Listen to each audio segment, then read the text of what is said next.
আসলে আফসোস করে বলবে ওয়ায়াউমা ইয়াদু যালিমু আলা ইয়াদাই ইয়াকুলু ইয়া লাইতানি ইত্তাখাযতু মা'আর রাসূলি সাবিলা ইয়া ওয়াইলাতা লাইতানি লাম আত্তাখিয ফুলানান খলিলা। আফসোস করে নিজের হাত কামড়াবে আর বলতে থাকবে, আহারে কাকে বন্ধু বানাইলাম।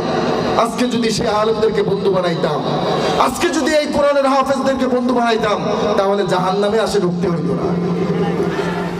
কিন্তু আজকে কোরআনের হাফেজ আলেমদের বিরুদ্ধে গিয়ে এমন কিছু নেতা নেত্রীর পিছনে পড়ে কোরআনের মাহফিলের বিরুদ্ধাচরণ করেছি, কোরআনের মাদ্রাসার বিরুদ্ধাচরণ করেছি, কোরআনের মুফাসসিরদের বিরুদ্ধাচরণ করেছি, যার বর্ণায় আজকে আমাদেরকে এই জাহান্নামের মধ্যে আসতে হইল। ঠিক কিনা? আমরা বলতে চাই, ভাইয়া আপনি বুঝেন নাই, আপনি বুঝেন নাই, আমাদেরকে জেলখানায় নিয়েও কোনো লাভ নাই, আমরা আমাদের কথা বলতেই থাকবো। আমাদেরকে ফাঁসির কাছে ঝুলাও কোনো লাভ নাই, আমরা কোরআনের কথাগুলো বলতেই থাকবো। কাজে আমাদেরকে মৌতের ভয় দেখায় লাভ নাই, আপনারাই ঠিক হন। আসেন আমরা